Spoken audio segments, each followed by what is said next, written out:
मेरा विषय मैंने जो देखा है, इंदु ने जो दिया है, वह क्योर विमर्श का सैद्धांतिक पक्ष है।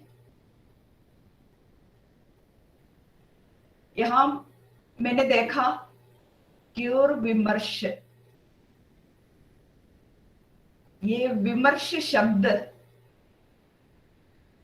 उस शब्द के साथ, क्यूर के साथ जुड़ गया है। इसलिए थोड़ा विमर्श पर प्रकाश डालते हुए मैं क्यूर विमर्श पर विस्तार से उसके सैद्धांतिक पक्ष पर प्रकाश डालूंगी। कारण ये विमर्श ही है, ये विमर्श के माध्यम से ये स्पष्ट हो जाएगा। विमर्श की परिभाषा नहीं है, विमर्श को थोड़ा आपको समझना मैं चाहूंगी, तब ये विषय भी स्पष्ट हो जाएगा। विषय के स्पष्टीकरण के लिए इसकी जरूरत है। इसलिए मैंने अब भी पुनः देखा इंदु ने क्या दिया है, क्योर विमर्श। सचमुच विमर्श क्या है? हम सब विमर्श शब्द का, अब जयश्री ने कुछ विचारों को हमारे सामने तो रखा है। ये विमर्श संबंधी बातें भी सचमुच समकालीन संदर्भ में या जो विमर्श चल रहा है, इससे संबंधित बातों को अनेक प्रकार से इन्होंने व्यक्त किया है। लेकिन इस विमर्श को मैं इन सबको मिलाकर थोड़ा या इस विमर्श को स्पष्ट करना चाहूंगी। क्या है सचमुच विमर्श? विमर्श जो लिखित कथित भाषा चिन्ह है, इसका विश्लेषण है। लिखित कथित भाषिक चिन्ह, हम तो चिन्हों के माध्यम से, भाषा के चिन्हों के माध्यम से तो लिखते हैं। समकालीन संदर्भ में विशेष रूप से हम तो भाषिक चिन्ह शब्द का प्रयोग इसलिए तो करते हैं कि आधुनिक उत्तराधुनिक संदर्भ में हम विमर्श का प्रयोग करते हैं। इसके पहले विमर्श शब्द का प्रयोग नहीं करते थे। इसलिए उत्तराधुनिक संदर्भ में हम जिस विमर्श शब्द का प्रयोग करते हैं, उस विमर्श शब्द का साहित्य के संदर्भ में मैं तो कहती हूं, कारण सबका विमर्श संभव है, कोई भी विषय हो इसका विमर्श संभव है। तब लिखित हो या कथित हो, इसके भाषिक चिन्ह है या भाषा के माध्यम से हम इसे अभिव्यक्त करते हैं, इसका विश्लेषण है। इस डिस्कोर्स शब्द का प्रयोग सबसे पहले हमारे साहित्य जगत में कहते हैं समय साहित्य सीमित दायरे का नहीं है, व्यापक दायरे का, विश्व दायरा है साहित्य का, विश्व दायरा है साहित्य का। इसलिए इस विश्व साहित्य में सबसे पहले डिस्कोर्स या विमर्श, इसका समानांतर हिंदी शब्द है विमर्श, इसका प्रयोग किया है माइकल फूकोल्ट ने। उन्होंने विमर्श शब्द के संबंध में ही कहा, यही तो कारण, इसे समझने पर तो क्या है, इस क्यूर थियरी को समझना, चाहे क्यूर थियरी हो, चाहे स्त्री चिंतन हो, चाहे दलित विमर्श हो, चाहे आदिवासी विमर्श हो, इसे हम आसानी से पहचान कर सकते हैं, समझ सकते हैं। इसलिए तो मैं इन्होंने जो बताया इसके माध्यम से मैं इसे स्पष्ट करना चाहूंगी। उनके अनुसार यह विमर्श अधिकार पर केंद्रित है। अधिकार शब्द सबसे मुख्य है। विमर्श में सबसे मुख्य शब्द अधिकार है। स्त्री अपने अधिकार के लिए लड़ती है, दलित अपने अधिकार के लिए लड़ता है, आदिवासी अपने अधिकार के लिए लड़ता है। इसके लिए है उनकी कोशिश। और उन्होंने यह भी बताया है कि अधिकार और राजनीति ये परस्पर संबद्ध है। अधिकार एवं राजनीति परस्पर संबद्ध है, इसलिए मनुष्य के बीच का संबंध भी ये इस अधिकार के द्वंद्व पर केंद्रित है। उसके मोल तोल पर केंद्रित है। हम सबके बीच का संबंध इसी अधिकार पर केंद्रित है, इसी अधिकार पर। या राजनीति एवं अधिकार का गहरा रिश्ता है और इस अधिकार पर केंद्रित है हम सबका रिश्ता।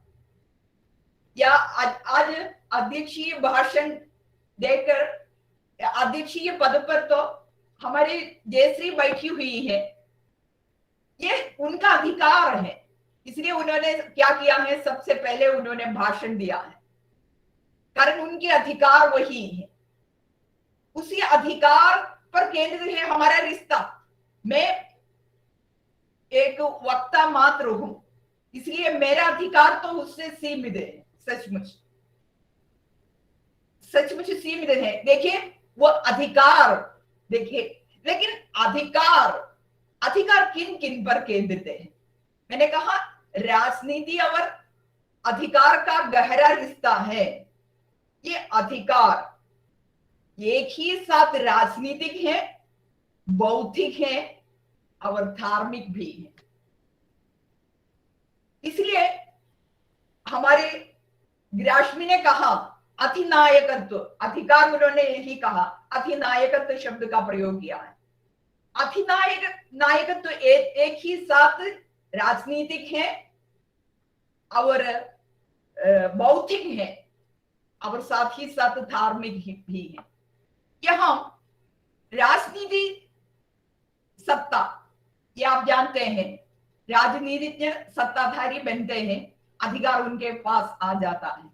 और बौद्धिकता, ज्ञान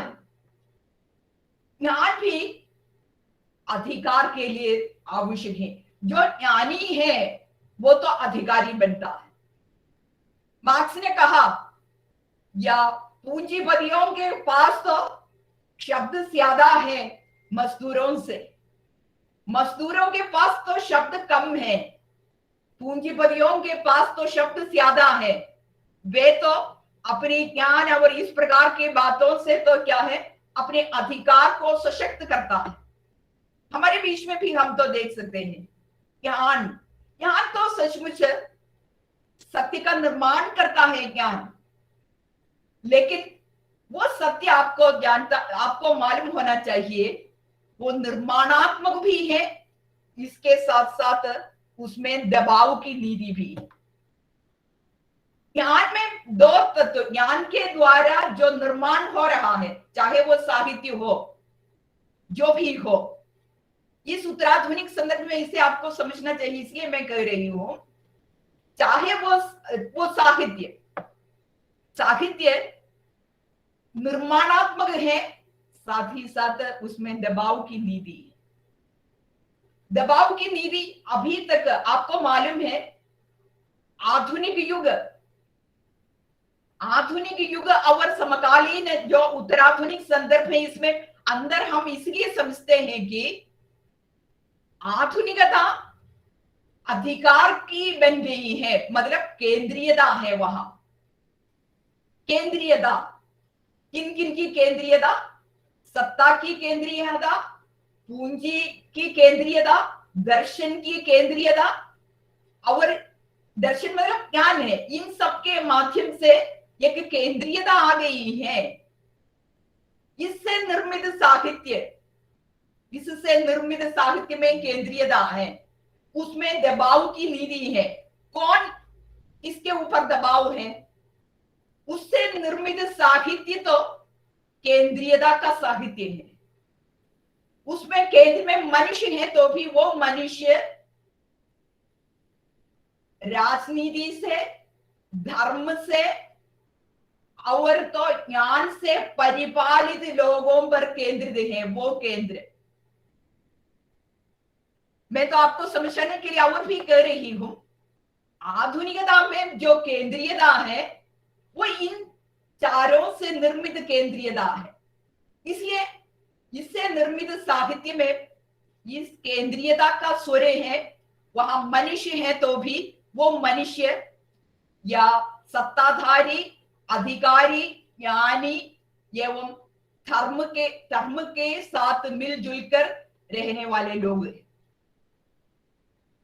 लेकिन उत्तराधुनिक युग में, उत्तराधुनिक मैंने कहा इसमें इसलिए एक दबाव की नीति है।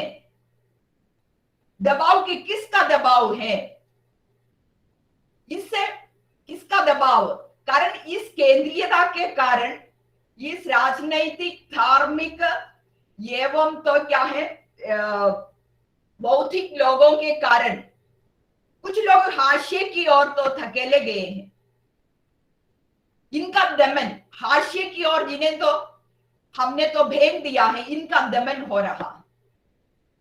ये दबाव की नीति है, ये हाशिए पर है। ये है साधारण राजनीति। हमारी राजनीति, अधिकार तो यही है। यहां दबाव की राजनीति आपकी समझ में तो आ गई होगी कि केंद्रीय राजनीति या केंद्रीय जो सत्ता है या केंद्रीयता है, केंद्रीयता में जो मनुष्य है, ये मनुष्य तो इन सबसे संवर्धित लोग हैं। राजनीति से और राजनीति, धर्म और तो क्या है बुद्धि से या ज्ञान से। तब भूगोल ने कितनी अच्छी तरह से हमारे सामने तो ये प्रस्तुत किया है कैसे हाशिएकृत लोग पैदा होते हैं। हाशिएकृत लोग कैसे पैदा होते हैं? देखिए, इस केंद्रीयता के कारण, इस केंद्रीयता के कारण उन्होंने ये भी कहा उपनिवेश एवं स्वदेशी उपनिवेश के कारण ये अधिकार, ये अधिनायकत्व उत्पन्न होता है। उपनिवेश, एक और उपनिवेश, ये विदेशी लोगों के माध्यम से, स्वदेशी उपनिवेश भी। तब मैं आपको ये विस्तार देना चाहूंगी, कारण इस पर आना चाहिए। लेकिन ये फूकोल्ट ने जो कहा, आपके विमर्श क्या है तब देखना चाहिए। तब इस प्रकार हाशिए पर जो लोग हैं या ज्ञान के द्वारा जो दबाव की नीति अपनाई गई है, इसके माध्यम से हाशिए पर कुछ लोग और केंद्र पर कुछ लोग, ये अधिकार पर केंद्रित है। ये सब अधिकार किससे निर्मित है? अधिकार राजनीति, बुद्धि, ज्ञान तथा धर्म से निर्मित है। तब क्या हुआ था उत्तराधुनिक संदर्भ में? ये उन्होंने उस समय समझ लिया और उन्होंने, या इसी आधुनिक युग की उनके देन तो विशेष उल्लेखनीय देन है।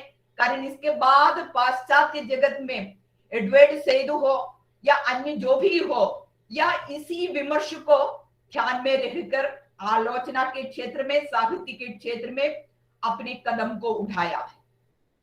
तब 20वीं शताब्दी के 90 के दशकों तक आते आते हमारे विषय की ओर हमें तो आना चाहिए, या 90 के दशकों तक आते आते अधिकार और सत्ता द्वारा बहिष्कृत लोग अपनी अस्मिता की प्रतिष्ठा करने की कोशिश में तो लगे हुए। यहां अधिकार कैसे लोगों को हाशिए की ओर धकेल देता है, या ये यहां मैंने यही बताया कि 90 के दशक, 20वीं शताब्दी के 90 के दशक तक आते आते सत्ता द्वारा बहिष्कृत लोग या अधिकार द्वारा बहिष्कृत लोग अपनी अस्मिता को प्रतिष्ठित करने की कोशिश में तो लगे हुए। इसका कारण यह है कि यह आपको समझना चाहिए, वे भी शिक्षित होने लगे हैं, वे भी ज्ञान आर्जित करने लगे हैं। ज्ञान कितना निर्माणात्मक है देखना चाहिए। वे भी शिक्षा के माध्यम से विवेक हासिल करने लगे हैं और उन्होंने ये समझ लिया कि अपनी संस्कृति की स्वीकृति होनी चाहिए। कैसे होनी चाहिए? अपनी संस्कृति की स्वीकृति अनिवार्य होनी चाहिए, समाज के द्वारा उसकी स्वीकृति होनी चाहिए, राजनीति के द्वारा इसकी स्वीकृति होनी चाहिए। इसके लिए कानून का उपयोग करना चाहिए। समझ में आ गया? समाज एवं राजनीति के द्वारा हास्यकृतों की स्वीकृति होनी चाहिए और इसके लिए ये स्वीकृति कानूनी ढंग से ही होनी चाहिए। इसलिए प्रचलित जो व्यवस्थाएं हैं, इन प्रचलित व्यवस्थाओं को दूर करना है। इसे दूर कर नई व्यवस्था को स्थापित करने के लिए समाज एवं राजनीति की स्वीकृति मिलने के लिए संविधान या कानूनी ढंग से इसे तो क्या है, प्रतिष्ठित करना है। तब देखिए 20वीं शताब्दी के 90 के दशक में आकर इसलिए तो परिवर्तन होने लगा। अधिकार अधिकार अधिकार का तो क्या है, क्या होने लगा, अधिकार का विस्तार होने लगा। अभी तक केंद्र में प्रतिष्ठित अधिकार वो तो राजनीति के माध्यम से, ज्ञान के माध्यम से, धर्म के माध्यम से तो क्या है, केंद्र के कुछ लोगों के पास तो अधिकार रहा था। इस अधिकार का तो क्या है, विखंडन, विस्तार होने लगा है। इसलिए मैंने कहा था कि एक दबाव की नीति जो साहित्य में थी, हमारे समाज में थी, क्योंकि समाज ही साहित्य में तो प्रतिफलित होता है, वो दबाव की नीति कारण मुख्य जो है इससे भिन्न होकर या अन्यों को भी स्थान मिलने लगा, या जो दमित हैं वे तो अन्य बनकर रहे थे। ये अन्य, ये दबाव के शिकार बनने वाले लोग तो क्या है, हाशिए की ओर आने की प्रयत्न शुरू करने लगे। इसके फलस्वरूप क्या हुआ है, हमारे बीच में तो विमर्श आ गया। यही है विमर्श। तब इसलिए तो कहते हैं, या इस विखंडन में सचमुच कारण विखंडन हुआ था। विखंडन में क्या होता है, विखंडन में जो दमित है उसके प्रति न्याय होने लगता है। कारण एक केंद्रीय अर्थ तो थोपा जाता है, उस केंद्रीय अर्थ के स्थान पर इसके साथ अन्य दमित अर्थ भी आने लगे हैं, या अन्य दबाव के शिकार बनने वाले आदिवासी, कृषक, स्त्री, दलित, एलजीबीटी सब अपने के प्रतिष्ठा के लिए तो लड़ने लगे हैं, कोशिश। और तो क्या है, ये बात तो क्या है, सचमुच साहित्य के क्षेत्र में ये आंदोलन तो हुए हैं, लेकिन साहित्य के क्षेत्र में ये जब आ गया है, ये संवादात्मक है, संवादात्मक है, ये संवादात्मक है। और ये उस संवादात्मक उसकी विचार में कारण खुद वे आने लगे हैं, उनकी इस परिदृश्य को समझकर, उनकी इस परिवेश को समझकर अन्य लेखक भी लिखने लगे हैं। और इसलिए असल में उस प्रकार के साहित्य में उपेक्षित हाशिए की लोगों की वेदना है, उसके कारण की पहचान है, और उसमें उसका प्रतिरोध भी है। जयश्री ने प्रतिरोध शब्द का प्रयोग किया, उसमें उसका प्रतिरोध है। ये प्रतिरोध अहिंसात्मक है, ये प्रतिरोध अहिंसात्मक है, हिंसात्मक विरोध नहीं है, इसमें विद्रोह नहीं है, ये प्रतिरोध है, ये अहिंसात्मक है। तब यहां सबसे एक उल्लेखनीय बात को भी मैं तो कहना चाहूंगी, कारण उपयुक्त जो विमर्श मैंने कहा, या चाहे दलित हो या आदिवासी हो, एलजीबीटी का विमर्श हो, अन्य जो भी विमर्श हो, उसके केंद्र में संस्कृति है। उस संस्कृति की विशेषता क्या है, सचमुच ये भी आपको तो समझना चाहिए। उस संस्कृति की विशेषता ये है कि वो लोक संस्कृति है, वो स्थानीय संस्कृति है। तब आधुनिकता द्वारा निर्मित केंद्रीय जो संस्कृति है, वो संस्कृति हमारी मूल संस्कृति से अलग संस्कृति है। वो तो जानवरीयता से और रक्त से रंगित संस्कृति है, वो शोषण की संस्कृति है। लेकिन यहां विमर्शों के केंद्र में जो संस्कृति है वो तो क्या है, उपेक्षित स्थानीय लोगों की संस्कृति है। हमारे भारत के लिए हो या किसी भी देश के लिए हो, इस प्रकार की संस्कृति को स्थान देकर उसे तो प्रतिष्ठित करने के लिए समकालीन साहित्य तो या बहुत ध्यान देता आ रहा है, या मतलब या बहुलता की जो संस्कृति, उस संस्कृति में लोक तत्व है, वो तो रक्त से रंगित नहीं है, वो स्त्री केंद्रित संस्कृति है, प्रकृति केंद्रित सादगी की संस्कृति है, ये बहुलता की संस्कृति है। इस संस्कृति की प्रतिष्ठा है प्रत्येक विमर्श का लक्ष्य। इसलिए एलजीबीटी जो विमर्श है, इस विमर्श के केंद्र में भी जो समलैंगिक ट्रांसजेंडर लोग हैं, उनकी संस्कृति की प्रतिष्ठा है। वो तो केंद्र के लोगों के माध्यम से तो हास्यकृत है। केंद्र के लोग तो समलैंगिक, उसमें क्यूर शब्द पर हम तो आ जाएंगे। क्यूर शब्द को समझने के लिए हमें तो थोड़ा समलैंगिकों पर विचार करना है, इसके माध्यम से क्यूर पर मैं आ जाऊंगी। समलैंगिक कौन है, या हमें तो क्या है, सचमुच समलैंगिकता एक प्रकार की सामाजिक सच्चाई है, हमें तो समझना चाहिए। इस सच्चाई को स्वीकार करना ही चाहिए। क्यों ये एक सामाजिक सच्चाई है? कारण मनुष्य जन्म से लेकर तो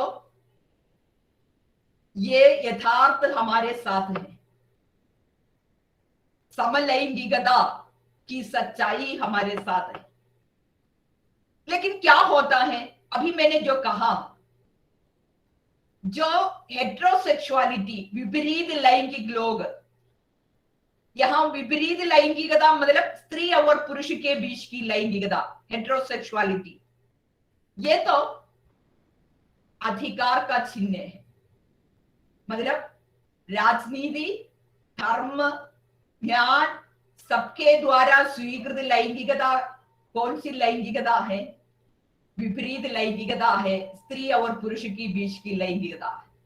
इसलिए वह केंद्र में है। अन्य अल्पसंख्यक है, पुरुष और पुरुष के बीच के लैंगिक संबंध या रिश्ता, स्त्री और स्त्री के बीच का रिश्ता यौनिक हो, अन्य गहरा शारीरिक एवं मानसिक रिश्ता, ये दोनों है इसके साथ। और ये सब तो क्या है, हमारे सामने तो या प्रकृति विरुद्ध है, म्लेच्छ है, या निंदनीय है, अस्वाभाविक है। सब शुरू से लेकर हम यही समझते आ रहे हैं कि ये सब अस्वाभाविक है, समलैंगिकता, ये प्रकृति विरुद्ध है। ये कैसे प्रकृति विरुद्ध बन जाएगा? प्रकृति में जो कुछ है ये प्रकृति के ही है। इसे केंद्र के लोग क्या कहते हैं, या हेट्रोसेक्सुअलिटी या विपरीत लैंगिक लोग कहते हैं कि ये तो क्या है, प्रकृति विरुद्ध है। कारण उनके पास है अधिकार, उनके साथ ये सब है, राजनीति है, धर्म है, ज्ञान है, या बौद्धिक जो ग्रुप है, ये सब उनके साथ है। तब इसलिए विपरीत लैंगिक हमेशा सुरक्षित है, शुरू से लेकर विपरीत लैंगिक सुरक्षित है। इन्हें तो प्रकृति विरुद्ध, अस्वाभाविक, म्लेच्छ आदि कहकर तो क्या है, हाशिए की और धकेलने की नीति हमारे सामने है। एक मिनट में दो, अभी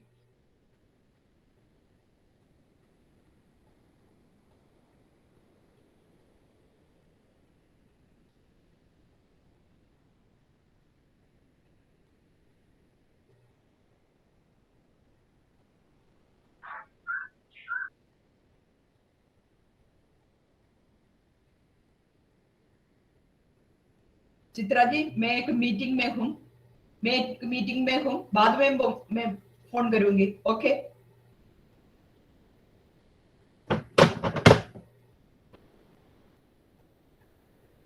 फोन कई बार तो आ गए हैं, इसलिए मैंने तो, या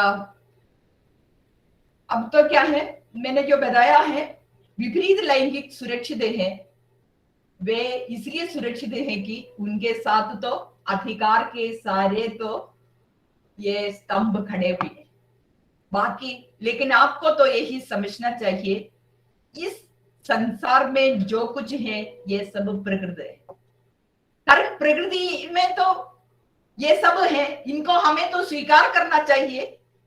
लेकिन हम लोगों की राजनीति तो देखिए, पॉलिटिक्स तो देखिए, अपने को प्रतिष्ठित करने के लिए। इसलिए फुकोल्ट ने जो कहा, मैंने तो इससे तो शुरू किया था। अब समलैंगिक वही तो है, इसलिए मैंने कहा, या ये शुरू से लेकर हमारे समाज में, मनुष्य का जन्म जब से हुआ उस समय से लेकर हमारे समाज में हमारे साथ ये लोग भी तो क्या है, अपने अस्मिता से अलग होकर या केंद्र हाशिए तक आने की तो अनुमति उनको नहीं है। ये तो हमारे हाशिए के भी बाहर ऐसे लोग तो खड़े हुए थे, हमारे साथ थे। ये कितने लोग, ये हमारे भारतीय इतिहास हो, पाश्चात्य इतिहास हो, सबसे पुरानी संस्कृति ग्रीक संस्कृति हो, इन सभी में, ग्रीक संस्कृति में हेरकुलिस, अकिलस जैसे देवता लोग तो समलैंगिक रहे थे। सोक्रेटिस समलैंगिक थे, हमारे सोक्रेटिस तो समलैंगिक थे। और वैसे ही तो क्या है, सबसे बड़े कवि एवं समीक्षक हमारे अंग्रेजी के ऑस्कर वाइल्ड तो इस पर उन्होंने खूब लिखा है, वे समलैंगिक थे।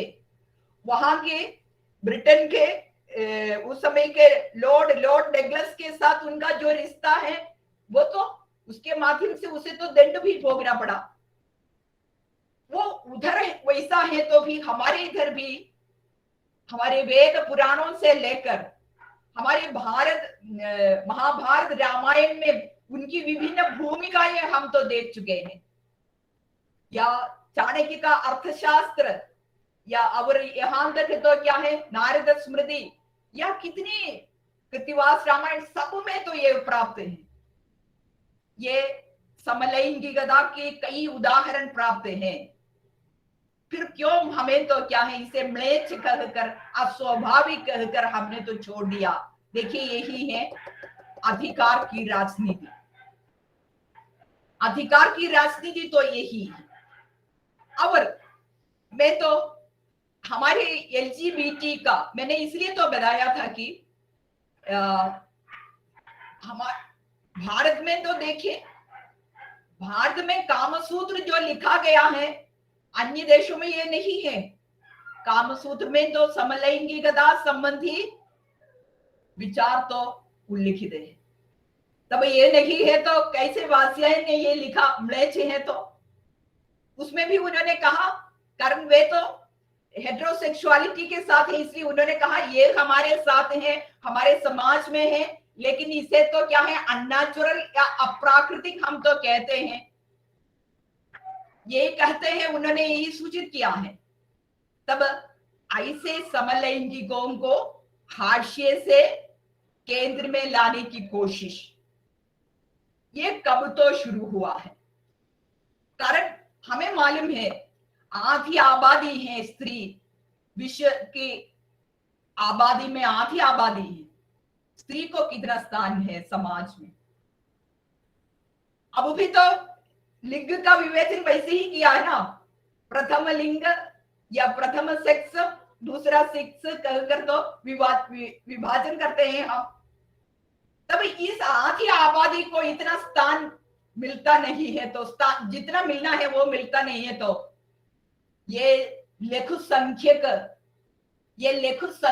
तो क्या है, समलैंगिकों का स्थान क्या होगा समाज में। तो देखिए अधिकार कितना प्रबल है ये तो देखिए। तब लेकिन हम जैसे मॉडर्न कहने वाले लोगों का गुरु गंभीर दायित्व है इनको भी हाशिए पर ले आना। कारण यहाँ जीने वाले यहाँ जन्म लेने वाले प्रत्येक को यहाँ जीने का अधिकार है, प्रत्येक को। इसलिए मैं तो इसकी एक छोटा सा आंदोलन पर थोड़ा सा विचार करके मैं थियरी पर आ जाऊंगी। आंदोलन तो सचमुच 1960 के आसपास हमारे अमेरिका तो आपको जानते हैं, आपको मालूम है अमेरिका सभी दृष्टि से तो प्रगतिशील है। ब्रिटेन इतने प्रगतिशील नहीं है। ब्रिटेन में तो राज्य शासन अब भी चल रहा है, वहां तो ये शुरू में तो इन लोगों को स्वीकार करने के लिए वे तैयार नहीं हुए थे ब्रिटेन में। लेकिन अमेरिका में आपको मालूम है 2015 में आकर समलैंगिकों को शादी करने का भी अधिकार दिया है हमारे ओबामा के समय। और वहां शुरू में कारण पाश्चात्य देश में इसलिए इसकी स्वीकृति होती है, वो मनुष्य की जैविक विशेषता और विविधताओं को प्रगतिशील दृष्टि से तो देखता परखता है। भारत तो इसके लिए अब भी तैयार नहीं है। वे तो मनुष्य की जैविक विशेषताएं, ये तो मनुष्य की जैविक विशेषताएं हैं। इन जैविक विशेषताओं एवं मनुष्य की विविधताओं को वे प्रगतिशील दृष्टि से देखने एवं आत्मसात करने के लिए तैयार है। और ये भी नहीं है या वहां का धार्मिक, आर्थिक और प्रजातंत्रीय जो व्यवस्था है वो भी इसके लिए इसके अनुकूल निर्मित है। लेकिन हमारे हम तो जानते हैं हमारी जो प्रजातंत्रीय व्यवस्था आज भी किन किन से संचालित है, या सीमित जो धार्मिक विश्वासों आदि से पूर्ण मनुष्य के द्वारा संचालित इस भारत से कैसे इनको सही अधिकार मिल जाएगा, इनको सही इनकी पहचान हो जाएगी। 1960 के आसपास या विशेषकर अमेरिका में मैंने कहा वहां बड़े बड़े शहरों में गे आंदोलन शुरू हुआ। गे आंदोलन इसलिए शुरू हुआ, उनका लक्ष्य गे संस्कृति को रूपायित करना था, गे संस्कृति को स्थान देने के लिए। ये उन्होंने तो देखा अमेरिका के काले लोग अपनी अस्मिता, विदेश में आप जानते हैं, पाश्चात्य जगत में आप तो जानते हैं, या इस प्रकार की रंग पर केंद्रित भेदभाव वो बड़ा है। दक्षिण अफ्रीका में है, यहाँ ब्रिटेन में है, अमेरिका में। अब रंग केंद्रित या काले लोगों का जो आंदोलन, इसमें काले लोगों ने तो सफलता प्राप्त की है। इस आंदोलन से प्रेरित हो गए हैं गे भी इस आंदोलन से प्रेरित हो गए। 1969 जून का जो दंगा, वो प्रसिद्ध दंगा है, स्टोनवॉल दंगा प्रसिद्ध है। यहाँ ये स्टोनवॉल मतलब तो ग्रीनविच के आसपास एक प्रदेश है। ग्रीनविच अमेरिका में तो सॉरी अमेरिका ग्रीनविच नहीं है, ये तो न्यूयॉर्क के आसपास के एक जगह है। न्यूयॉर्क, ग्रीनविच छोड़ दीजिए, न्यूयॉर्क के आसपास वहां तो इन लोगों ने क्या किया है, जब आंदोलन चलाया, एक होटल में उनका तो क्या है, उनकी रेडिंग हुई पुलिस के माध्यम से, अनेक लोगों की गिरफ्तारी तो हुई है इस आंदोलन में।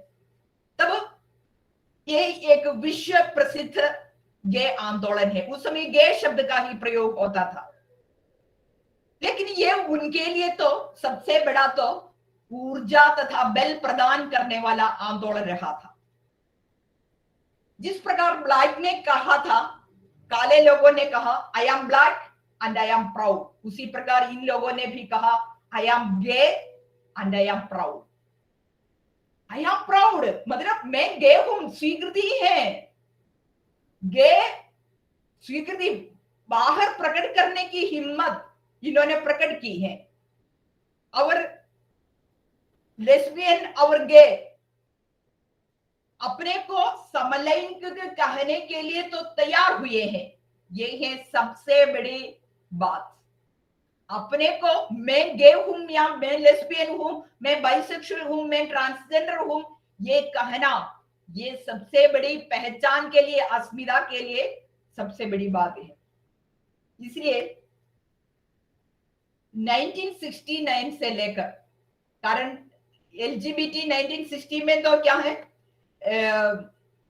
टूर संस्कृति में नहीं आए थे, लेकिन इस दंगे के बाद इसे हम तो 1969 जून में तो ये हुआ था, 1970 में जून में गे प्राइड एक साल जब पूरा हो गया है, या वे तो उस साल का तो उन्होंने तो खूब धूमधाम से तो मनाया है। फर्स्ट प्राइड या जमघट था उनका, कारण gay pride day, gay pride महीना, ये सब जून महीना गे प्राइड महीना है, या जून 28 गे प्राइड डे है। और उन्होंने एक फ्लैग तो स्वीकार किया, ये रेनबो का फ्लैग है रेनबो। और आज भी गे प्राइड महीना वे लोग मनाते हैं। और इसके बाद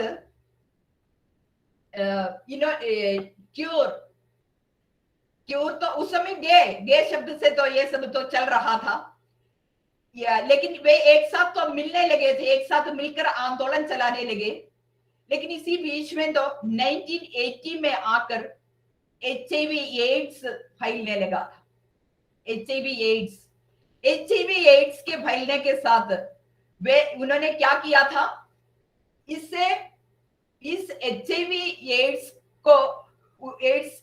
के एक प्रकार से रोकने के लिए, ऐसे लोगों की सेवा के लिए वे लोग तो तैयार हुए थे। अपनी इस आंदोलन को उन्होंने छोड़ दिया है, या कारण उन्होंने समझ लिया था कि इन आंदोलन के साथ ये एड्स तो मुख्य एक बात है, कारण ये रोग, कारण उनके बीच में अनेक लोग इस एड्स से भी पीड़ित है, इसलिए उनका धर्म है एक प्रकार से तो एड्स से लोगों को बचाना। इसलिए इसी में तो वे लगे हुए हैं। 1980 के आसपास आकर हमें मालूम है विश्व भर में एड्स तो फैलने लगा था। और इस रोकथाम में वे लगे हुए हैं। 1990 के आसपास में आकर यूरोप में कई राष्ट्रों ने, अमेरिका, यूरोप, ऑस्ट्रेलिया आदि राष्ट्रों में तो इस समलैंगिकता की स्वीकृति इस राष्ट्रों में तो हुई है, होने लगी है। मैंने कहा वहां की आर्थिक, धार्मिक और प्रजातंत्रीय स्थिति इसके लिए कारण है, वहां की प्रगतिशील दृष्टि इसके लिए कारण है, मनुष्य की जैविकता और मनुष्य की विविधता को मानने वाले हैं, इसलिए वहां के लोग इसे तो धीरे धीरे तो स्वीकार करने लगे और इसके बारे में तो सोचने समझने लगे हैं, चिंतन मनन करने लगे हैं। चिकित्सा शास्त्र में, मनोविज्ञान में अनेक प्रकार से तो क्या है, इसी गे के बारे में सोच विचार तो शुरू हुआ। गे कहने पर वो सामूहिक शब्द है और धीरे धीरे पाश्चात्य देश एक एक करके तो इसे स्वीकारने के लिए तैयार हुए हैं।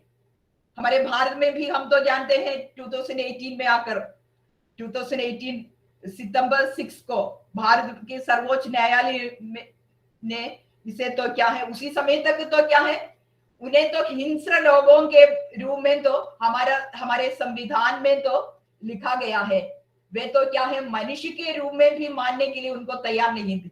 लेकिन हमारे संविधान में इसके अनुसार या उस अनुच्छेद में 377 अनुच्छेद में तो परिवर्तन करने के लिए तो निश्चय किया गया। सर्वोच्च न्यायालय ने इसके लिए तो क्या है कानून तो तैयार करके रखा है। और मैं तो ये जल्दी जल्दी कह रही हूं कारण 12:30 होने वाला है। तब क्यूर कौन है? क्यूर और क्यूर सिद्धांत, क्यूर शब्द तो एलजीबीटी को प्रतिनिधित्व करता है। एल लेस्बियन, जी गे, बी बाइसेक्सुअल, टी ट्रांसजेंडर। मुख्यतः ये चारों और इसके साथ अन्य अल्पसंख्यक समलैंगिक भी इसके साथ हैं। ट्रांससेक्सुअल या क्रॉस ड्रेसर्स, एसेक्स, ये सब थोड़ा थोड़ा तो क्या है, थोड़े थोड़े लोग ऐसे भी है हमारे सामने, या कारण जन्म से इसमें तो क्या है इस प्रकार की शारीरिक विकलताएं आ जाती हैं। ये सभी लोग इसके भीतर हैं।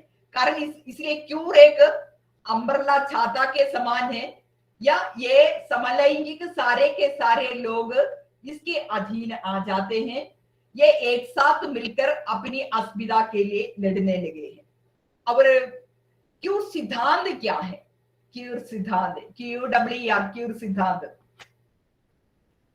मैंने कहा 20वीं शताब्दी के अंतिम दशक में यूएसए में कल्चरल पॉलिटिक्स के बलबूते पर कई सिविल राइट्स जो मूवमेंट्स हुए हैं, जिनका लक्ष्य मैंने कहा था या समाज में प्रचलित कई कानूनी व्यवस्थाओं को परिवर्तित कर नई कानून बनाकर इस कानून के माध्यम से सामाजिक एवं राजनीतिक स्वीकृति प्राप्त करना, ये मैंने पहले ही सूचित किया है।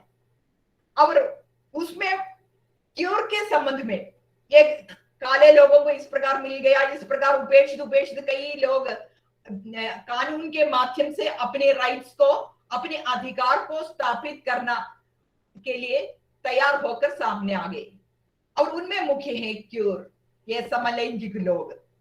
और उनके मुख्य मुद्दा क्या है? उनकी मुख्य मुद्दा लैंगिक पहचान है। लैंगिक पहचान है उनका मुख्य मुद्दा। ये सभी लैंगिकता को समान स्थान देना, चाहे वो विपरीत लैंगिकता हो चाहे वो समलैंगिक हो, सबके लैंगिकता को समान स्थान देना। तब उनकी इसके आधार पर उनकी विचारधारा या सिद्धांत रूपायित हुए हैं। और अनेक चिंतकों ने इसके लिए तो अपना योगदान दिया है। और चिंतकों में अधिकांश लोग या स्त्रियां हैं, ये आपको समझना चाहिए। इस क्यूर विचारधारा के चिंतकों में अधिकांश चिंतक स्त्रियां, ये भी क्या है हम तो थोड़ा देखेंगे। तब मैं इस चिंतन, इस विचारधारा के केंद्र में ये कैसे हमें तो देखना चाहिए, ये तो मैं कहकर उन पर आ जाऊंगी। इस विचारधारा के केंद्र में लैंगिक इच्छाएं में यौन कामनाएं, डिजायर्स, इस विचारधारा के केंद्र में यौन इच्छाएं में, ये क्या है यौन इच्छाएं? सेक्स और जेंडर, अंग्रेजी शब्दों का ही हमें तो प्रयुक्त करना है, कारण हिंदी में सबके लिए हम तो सेक्स या सेक्स के लिए लिंग शब्द का प्रयोग करते हैं। ये सेक्स एवं जेंडर में अंदर है। सेक्स जैविक शरीर पर केंद्रित है, दो ही सेक्स है, स्त्री और पुरुष, दो ही सेक्स है। लेकिन जेंडर क्या है? जेंडर तो इस लैंगिक इच्छाओं के माध्यम से तो जेंडर में परिवर्तन आ जाता है। मैं एक स्त्री हूं, स्वाभाविक रूप से मेरी यौन इच्छा तो विपरीत लैंगिकता या पुरुष के साथ तो होगी। मैं उदाहरण के माध्यम से मुझे प्रस्तुत करने पर कोई तो मुझे इसमें कोई दिक्कत नहीं है, लेकिन इस कारण में मेरे सेक्स तो स्त्री सेक्स में, लेकिन इसमें तो बदलाव आ सकता है। मेरी इन लैंगिक इच्छाओं में तो बदलाव आ सकता है, बदलाव आने की संभावना है। स्त्री कभी तो स्त्री के प्रति मेरी लैंगिक इच्छा, मेरी तीव्र इच्छा, उनके साथ मित्रता जोड़ना, उनके साथ चलना फिरना लेटना, ये सब मैं चाहती हूं तो मैं लेस्बियन बनती हूं। मेरा जेंडर तो लेस्बियन है, तब नहीं है तो क्या है, मैं विपरीत लिंगी हूं या हेट्रोसेक्सुअल हूं। इसके बदले में मुझे तो दोनों के प्रति, स्त्री के प्रति भी है और पुरुष के प्रति भी है, मेरे मन में यौनेच्छा, इसकी भी संभावना है। दोनों के प्रति यौनेच्छा होने की संभावना है, तब इसे बाइसेक्सुअल कहते हैं। उसका जेंडर क्या है, बाइसेक्सुअल है। एक पुरुष होने के नाते स्वाभाविक रूप से उसकी लैंगिक इच्छा स्त्री के प्रति होगी, लेकिन इसके बदले में पुरुष के प्रति है तो वो गे है। और ट्रांसजेंडर में तो क्या है, जन्म तो जब होता है एक सेक्स में, पुरुष सेक्स में जन्म होता है तो स्वाभाविक रूप से उसके आगे की ओर बढ़ने पर तो क्या है, उसकी इच्छाएं या सारी तो क्या है उसके अनुसार नहीं है, तो भी एक स्त्री की इच्छाएं उसमें जन्म होती है तो क्या, क्योंकि जेंडर का ट्रांसजेंडर, जेंडर में तो ट्रांस परिवर्तन होगा, ट्रांसफर होगा, इसलिए उसे भी इसके अंतर्गत हम तो मानते हैं।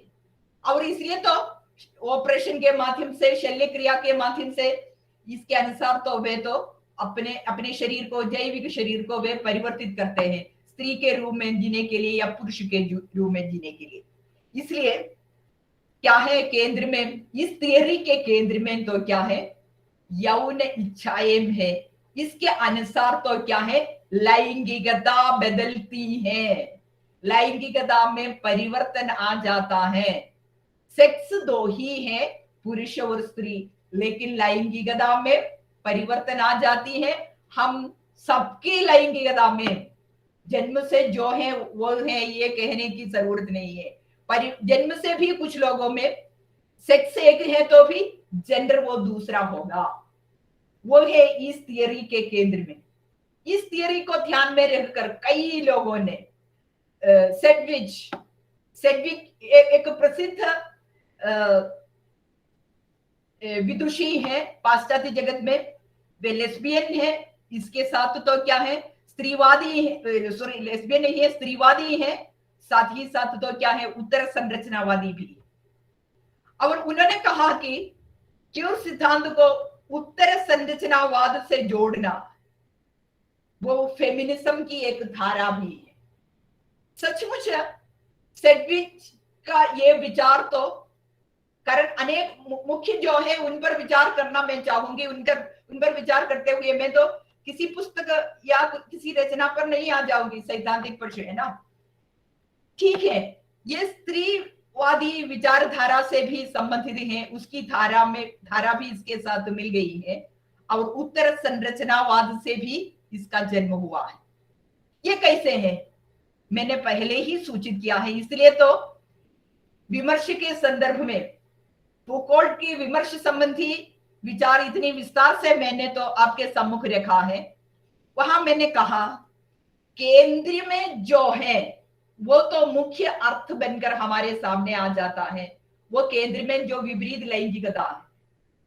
तब हमारे समाज में, साहित्य में केंद्र में आने वाली लैंगिकता विपरीत लैंगिकता है ना, इसमें लेकिन इस विपरीत लैंगिकता के साथ देवी पड़ी है समलैंगिकताएं। समझ में आ गया, समलैंगिकताएं मतलब तो क्या है, देखो संख्यक हैं वे, लिख संख्यक समलैंगिकताएं उनका दमन होता है। तब ये दमित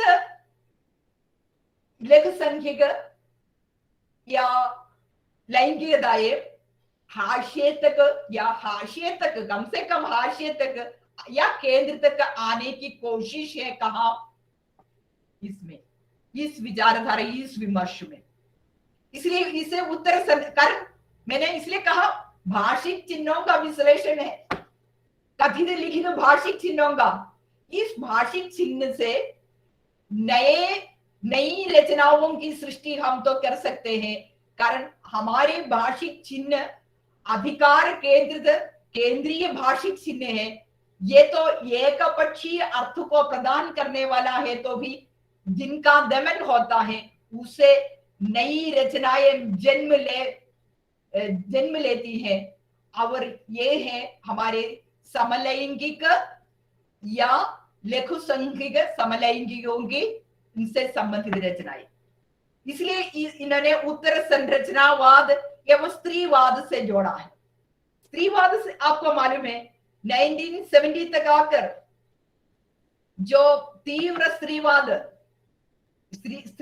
स्त्रीवाद रूपायित होकर हमारे सामने आ गया। इसलिए तीव्र स्त्रीवाद रूपायित हुआ है कि हमारे यहाँ की राजनीति, धर्म, समाज आदि सबने मिलकर स्त्री को केवल वस्तु बना दिया, किसी प्रकार के अधिकार उनको नहीं है, अस्मिता रहित बना दिया है।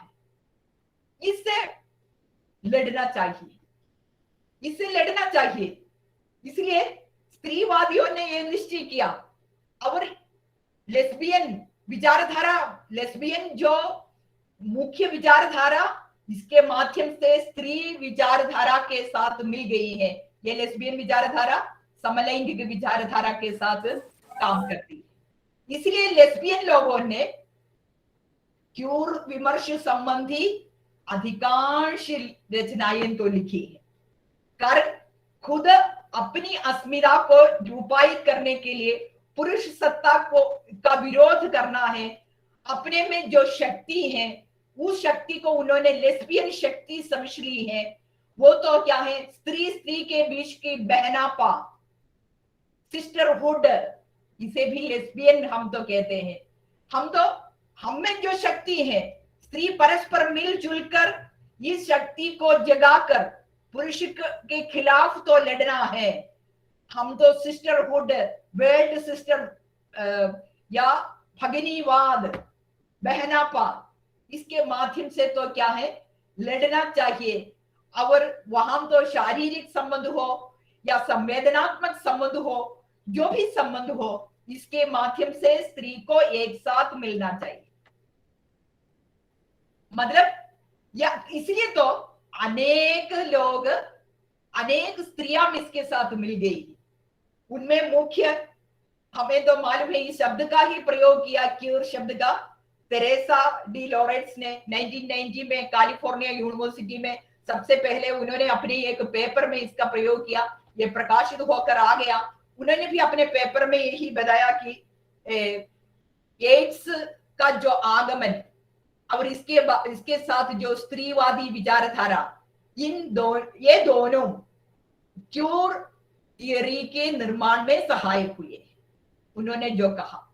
और इसके साथ उन्होंने ये कहा सेक्स एवं जेंडर में जो अंतर है या ये लैंगिक इच्छाओं पर, डिसेयर्स पर केंद्रित है। लिंग, जेंडर, लिंग मतलब जेंडर लैंगिक इच्छाओं पर केंद्रित है।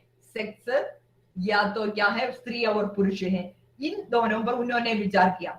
और एक प्रसिद्ध लेस्बियन है, स्त्रीवादी रचनाकार है, उनकी चर्चा तो सर्वत्र होती है, स्त्री के संदर्भ में भी।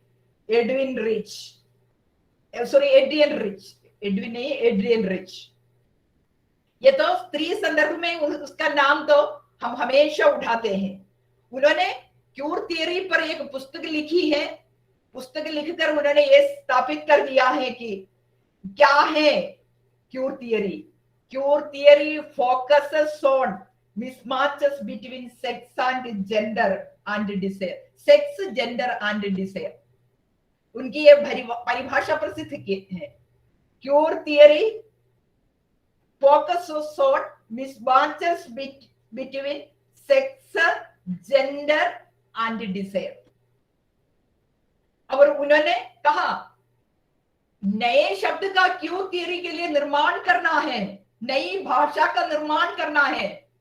उन्होंने 3 शब्दों को मुख्यतः हमारे सामने तो रखा है, या उन्होंने जो रेखा जो कंपल्सरी हेटेरोसेक्सुअलिटी, हम तो हेटेरोसेक्सुअलिटी के लिए कंपल करते हैं। और लेस्बियन आइडेंटिटी, लेस्बियन कॉन्टिनम में इस पर तो लेस्बियन कॉन्टिनम मतलब तो क्या है, तीव्र स्त्रीवाद है। मैंने जो कहा एक स्त्री में ही स्त्री की लेस्बियन शक्ति को समझना, ये ऐसे नए नए शब्दों का निर्माण कर नई भाषा, कारण प्रत्येक विमर्श के लिए नई भाषा की आवश्यकता है, इस पर उन्होंने बल दिया है। और sex in public, Lauren Court और मिखाएल वार्नर ने 2002 में जो लिखा सेक्स इन पब्लिक, ये तो क्यों सिद्धांत का घोषणा पत्र है सचमुच। उन्होंने कहा, इन लोगों ने कहा, ये दोनों लेडीज है, उन्होंने कहा ये तो वैयक्तिक नहीं है, इसे सामाजिक बनाना चाहिए। इसे तो कुछ लोगों तक सीमित रखकर या वैयक्तिक बनाकर इस समलैंगिकता को क्यूर को रखना सही नहीं है। ये तो सामाजिक है, समाज के प्रत्येक क्षेत्र में, संस्कृति, राजनीति, धर्म, सबके क्षेत्र में इसकी प्रतिष्ठा होनी चाहिए। इसको चुनौती प्रस्तुत करने की आवश्यकता है क्यूर को। तब देखिए कैसे, या अनेक लोग, अनेक, इसलिए तो मैं कुल मिलाकर अंत में आकर कुछ पॉइंट्स को आपके सम्मुख में तो रखना चाहूंगी। कैसे समकालीन संदर्भ में कैसे रचनाओं या क्यूर सिद्धांत को प्रतिष्ठित करने के लिए, या साहित्यिक क्षेत्र में प्रतिष्ठित करने के लिए, या साहित्य में कैसे इसकी चर्चा होनी चाहिए। कारण आगामी चर्चा के लिए, या मैं विस्तार से इसलिए तो मैं तो जो पॉइंट्स है मैंने आपके सम्मुख रखा, मैं तो 3 पॉइंट्स आपके सम्मुख रखती हूँ, कारण आगामी चर्चा इसके आधार पर तो करने की आवश्यकता है। इसलिए कारण एक तो क्या है, विशेष पर केंद्रित है, यौन लैंगिकता किस पर केंद्रित है, समलैंगिकता, क्यूर आधार सिद्धांत क्या है। या और दूसरी बात मैं तो कहना चाहूंगी, साहित्यिक क्षेत्र में क्यूर सिद्धांत 3 व्यापक क्षेत्रों का अध्ययन प्रस्तुत करना है। 3 व्यापक क्षेत्रों पर क्यूर थियरी को अध्ययन प्रस्तुत करना है।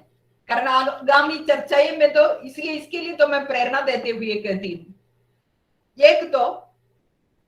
एक क्या है, 3 चर्चा करने का या अध्ययन करने की आवश्यकता, साहित्यिक क्षेत्र में क्यूर सिद्धांत को प्रतिष्ठित करना, और क्यूर सिद्धांत किन किन बातों पर अध्ययन करने की आवश्यकता है साहित्यिक क्षेत्र में इसकी विस्तार के लिए। एक, कई तरह से दमित पीड़ित लेस्बियन, गे और अन्य समलैंगिक लोग, इनके इतिहास को जांचना चाहिए। सबसे पहले इनके इतिहास को जांचना चाहिए, कब से लेकर वे क्या क्या सहते आ रहे हैं। कारण हेटेरोसेक्सुअलिटी की जो प्रतिष्ठा हो रही है, और तब इनका इतिहास क्या रहा था, इनका, इन समलैंगिकों का इतिहास। कारण कितनी प्रकार से वे तो हाशिए की ओर धकेले गए हैं, ये तो क्या है, कितनी प्रकार से वे पीड़ित थे। इनका इतिहास आप तो जानते हैं, जो भी उपेक्षित है, सबसे पहले इनके इतिहास का निरीक्षण, इनका इतिहास तो बनाना चाहिए। दलित इतिहास, स्त्री इतिहास, हम तो हमारे आदिवासी का इतिहास, इतिहास का लेखन तो करना चाहिए। उपेक्षित हैं, समझ में आ गया, ये तो कितने उपेक्षित है, इन सभी से उपेक्षित है एलजीबीटी, इनके इतिहास। कारण मानवाधिकारों से वंचित इन लोगों को इनकी लैंगिकता को प्रतिष्ठित करना है। राजनीतिक स्तर पर, सभी स्तर पर इनकी उपेक्षा हुई है। इसलिए समाज की अनेकता है, एक समाज की शक्ति, इस अनेकता की स्वीकृति है, बहुलता है।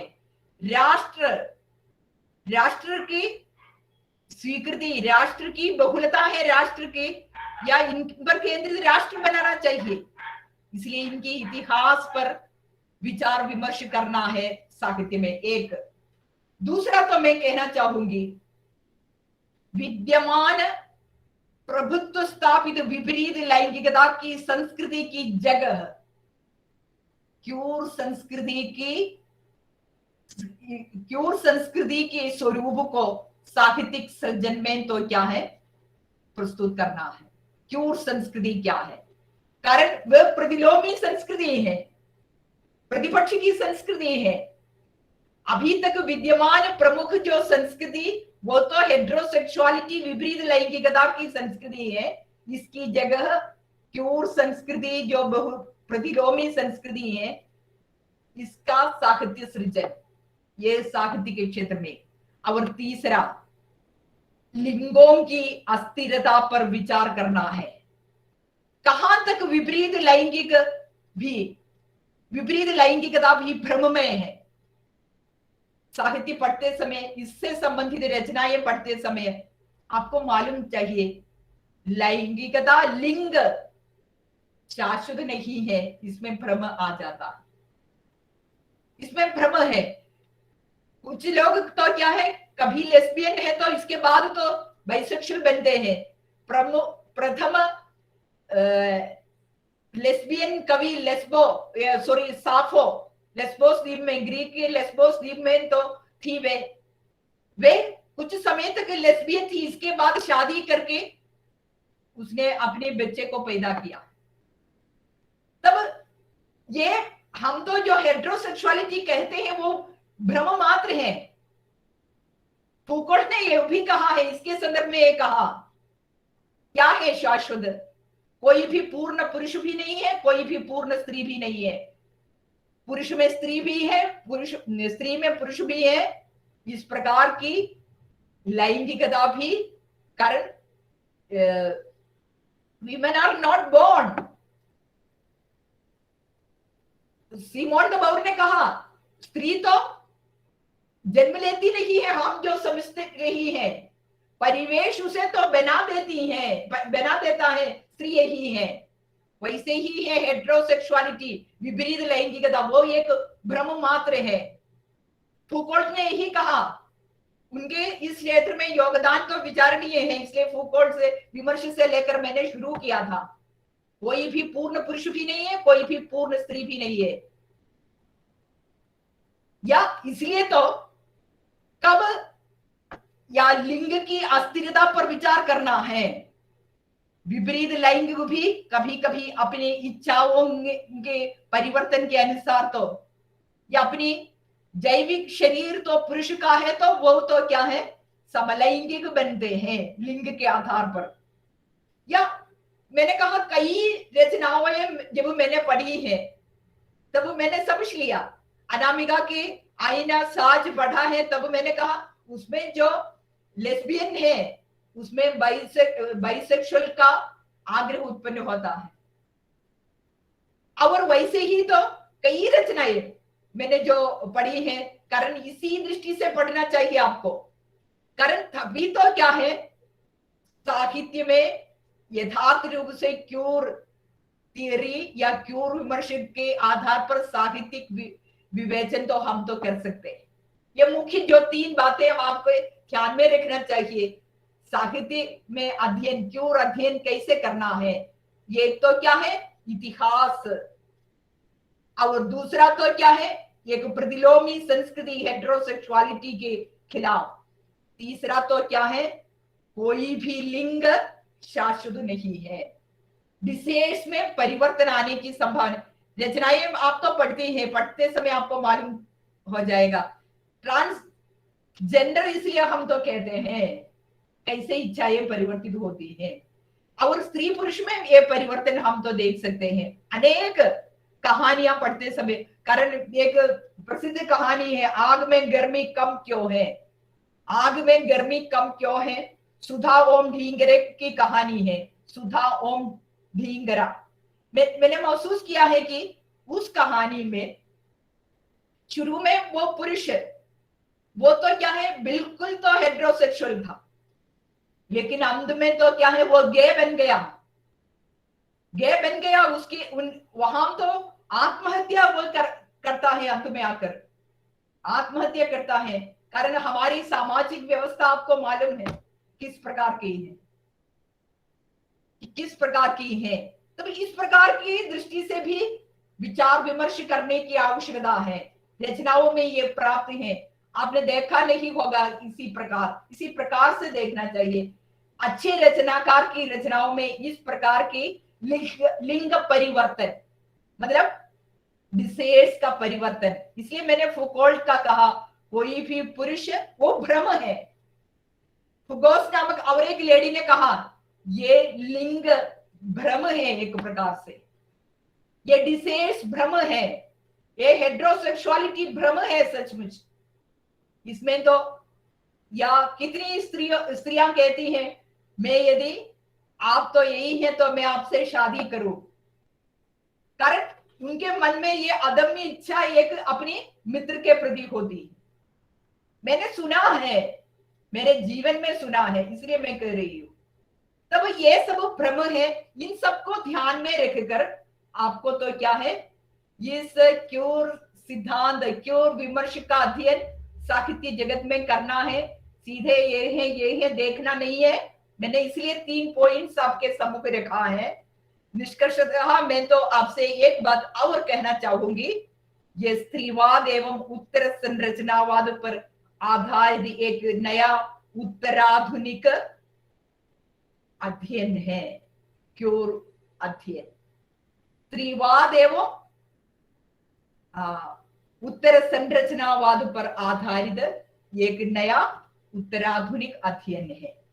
और ज्यादा मैंने तो टाइम को ज्यादा मैंने ले लिया है, कारण थोड़ा सा हमें तो समझना चाहिए, इसलिए मैंने विमर्श, कारण ये विमर्श इसके साथ सचमुच मिलकर तो पढ़ा है, इसके बिना वो अधूरा रह जाएगा। कारण फुकोल्ट उस डिस्कोर्स शब्द को हमारे सामने रखा, उन्होंने इस पर ज्यादा विचार किया है, इस पर क्योर थ्योरी पर विचार किया है। उनकी पुस्तक को पढ़ना ही चाहिए, इसलिए मैंने उससे शुरू होकर यहाँ मैंने तो समाप्त कर दिया है। धन्यवाद, सबको मेरा प्रणाम।